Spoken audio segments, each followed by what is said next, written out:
everybody, welcome back to another week of the Lollygaggers Dynasty Recap. I am your host, Zang. Of course, I am joined by Ace, and this is the home of your 2025 Lollygaggers World Series champion, TheMikeKoplin. Ace, how are you, my friend? Doing great, sir. Doing great. I called it, Mike. Give a little round of applause for old Mike. He earned it. Big on him, big on him. He went all in, Ace. You did correctly predict this one. A little round of applause for you as well, of course. Thank you, sir. Calling your shot, yeah. I am a betting man, so I will take my win in this. How long before we get parlays on the Lollygaggers Dynasty League? Oh, I'm working on money lines for next season. Yeah.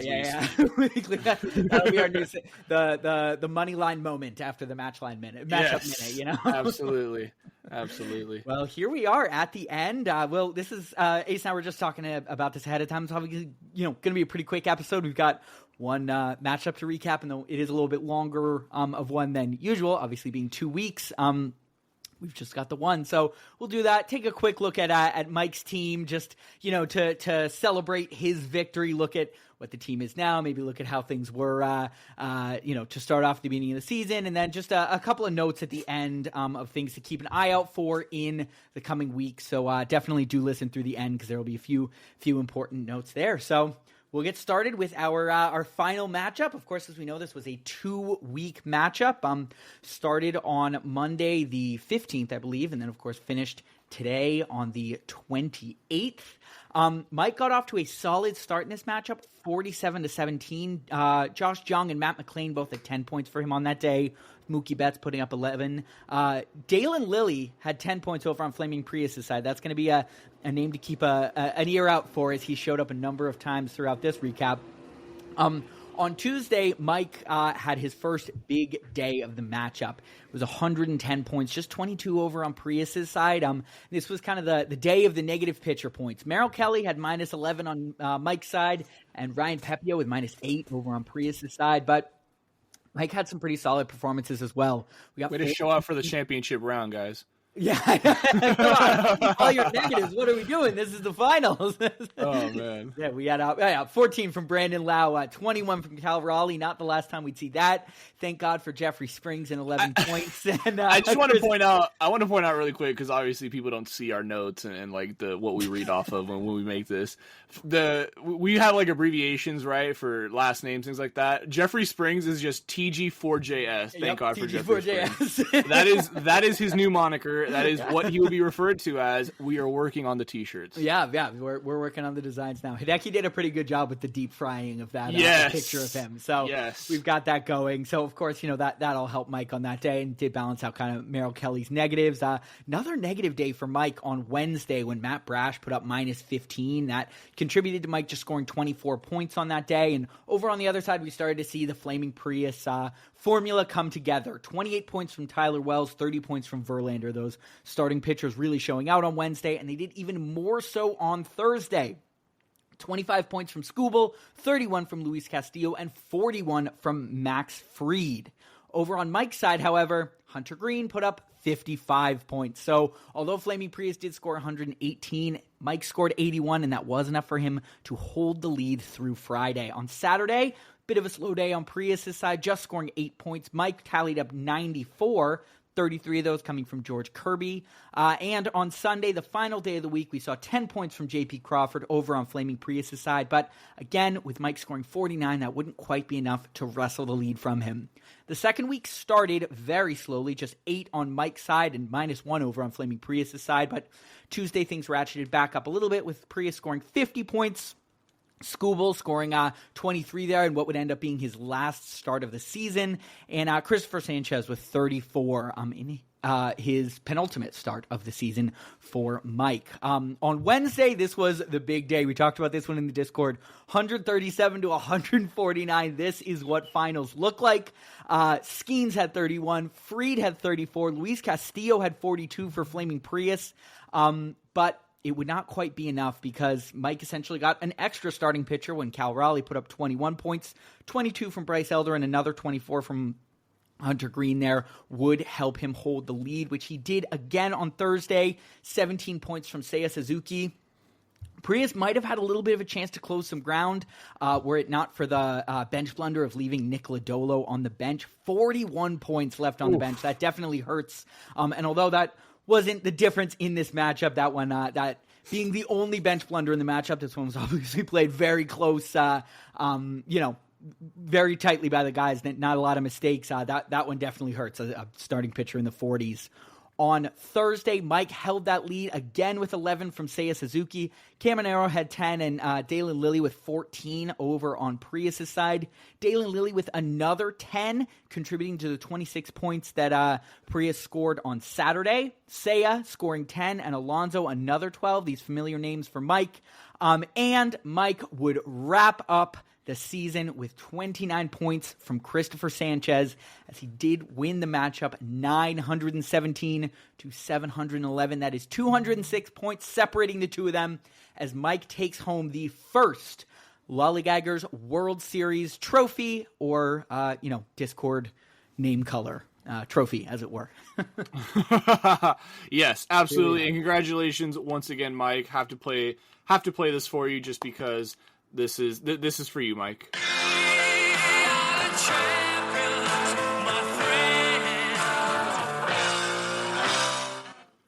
Congratulations, good sir.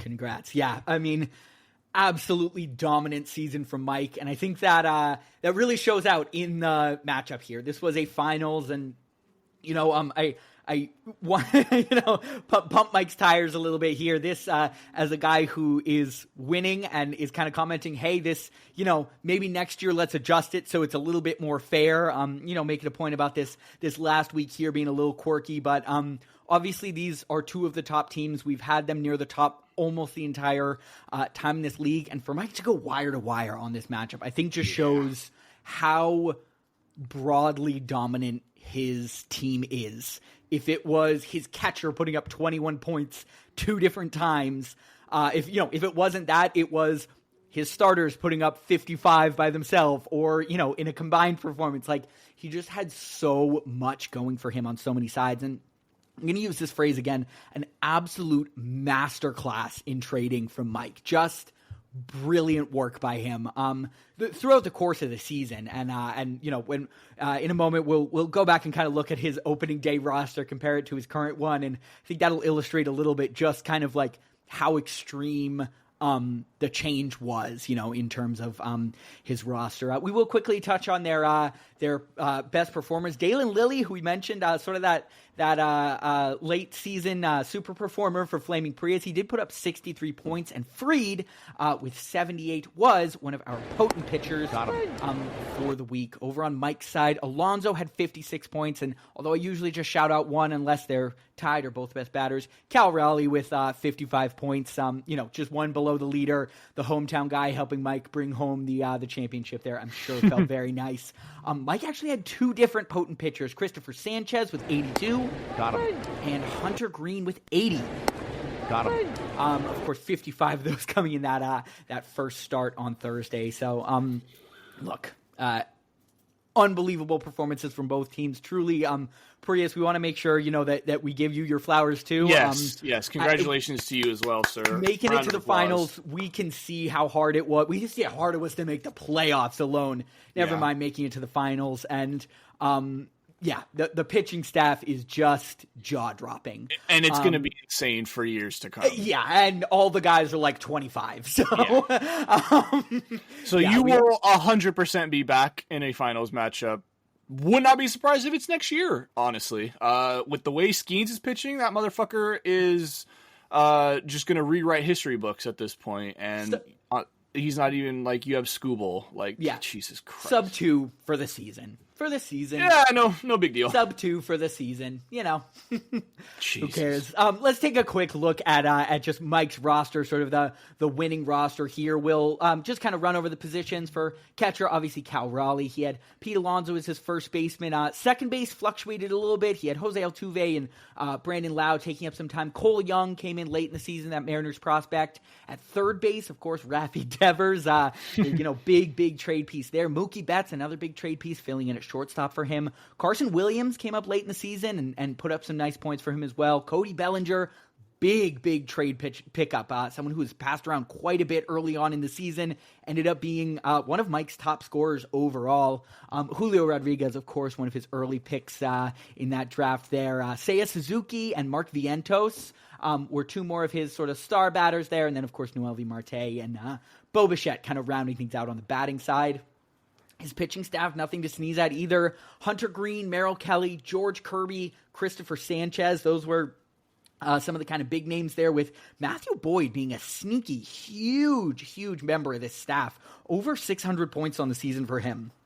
Really impressive. Of course, the late season ad of Zach Wheeler and the really just dominant campaign from Brian Wu obviously helped him out there. And then on the relief end, we saw some names like Matt Brash, we saw Sean Armstrong, Yohan Duran, Kyle Finnegan, who was a trade piece for him, and Jeff Hoffman, who after that sort of scare with him, who did he sign with? Baltimore, and then they kind of rejected him and he went to Toronto. Yep. He ended up being phenomenal for Mike. So that is what his roster looked like, and when we read out that roster, that sounds like a season champion to me. Oh, 100%. Yeah, and Mike, obviously, we said it all throughout the year that Mike was making moves and making trades to win now. Like, he may have forked over a lot of future assets and a lot of younger players, but you won the championship. That's all that matters. And in the end, flags fly forever. That is big time. Yep. Yeah.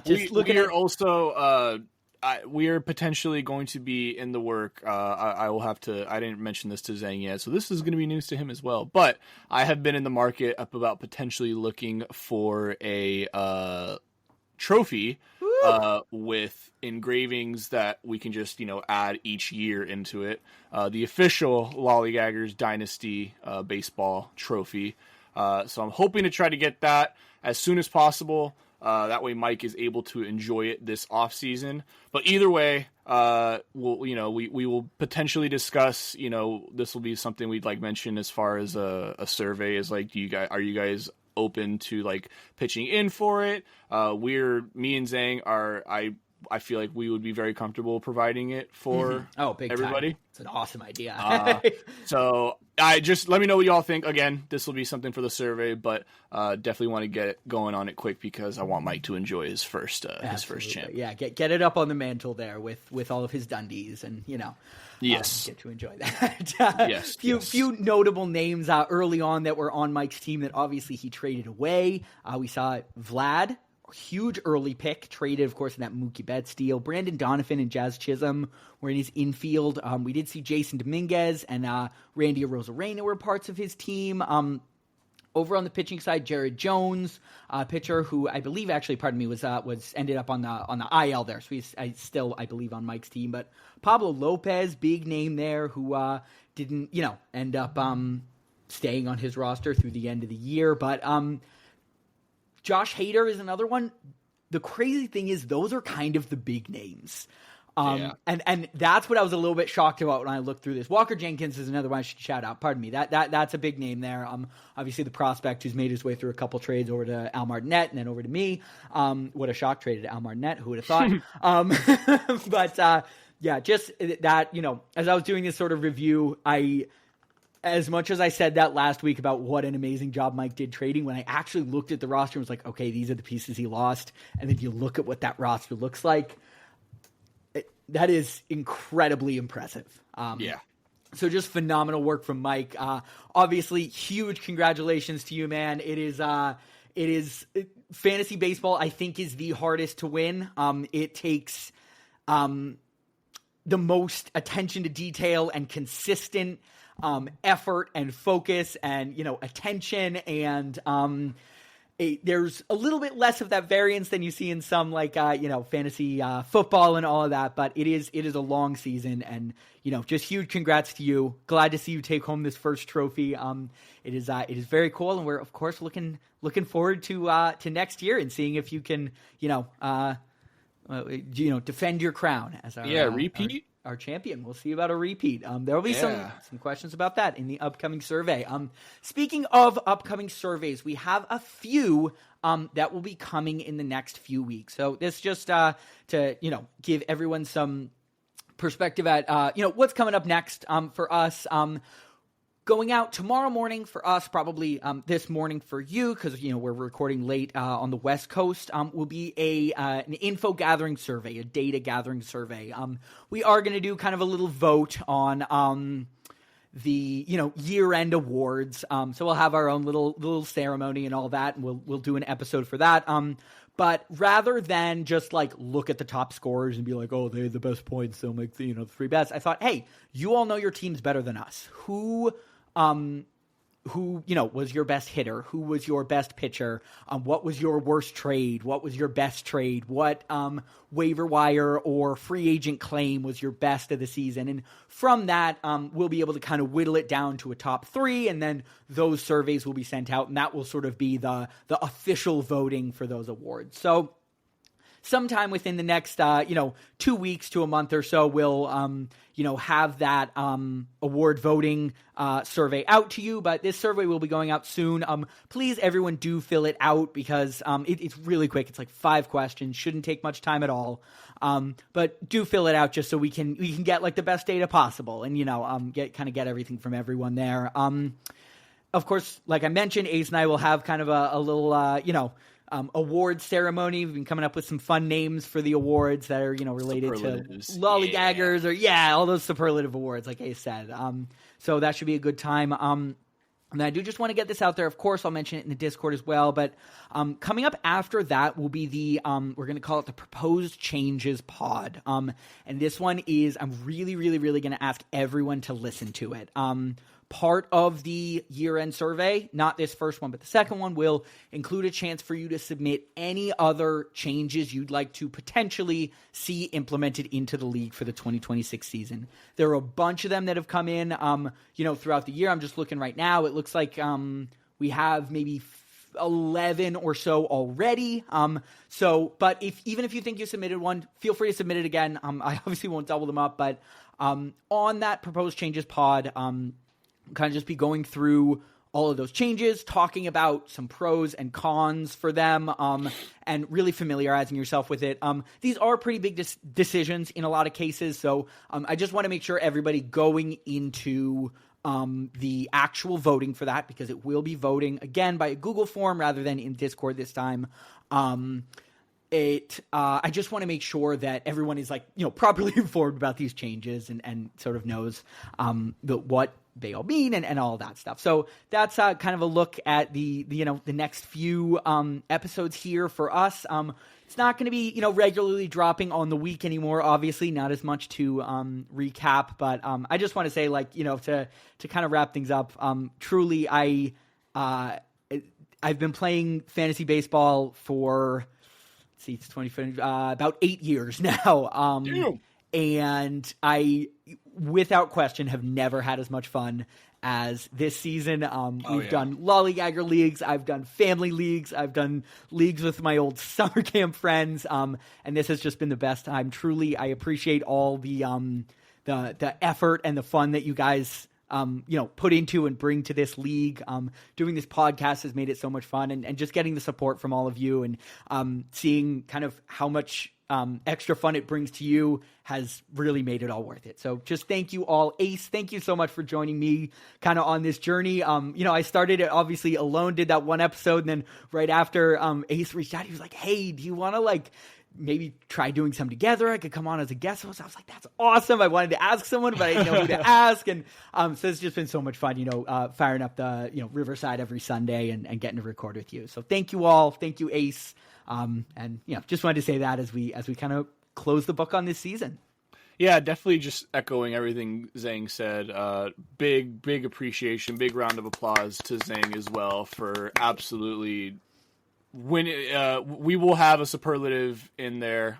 Shocker, commish of the year. It's going to go to our lovely Zang, because being able to run everything as smoothly as you were, with the rule changes, with issues we encountered during the season, I feel like we kind of, as a group, navigated it very well and very peacefully. Not that anybody here is, violent or anything like that. That's not to say that, but with a group, with 12 people, it's definitely hard to navigate and kind of decide everything. And obviously, like you said, the starting this podcast up, which everybody, loves. So I'm happy to be able to join. And even though there was a lot of days where, man, we struggled with schedules and whatnot, we made it work. And the people love it, and so that's ultimately all that matters. So appreciate you all. Thank you so much. And absolutely. This isn't the last one of the year, but we will see you all next year. We'll see you all next year. Yeah. Have a good one, everyone. Do you know what that makes you, Larry? Lollygaggers. Lollygaggers.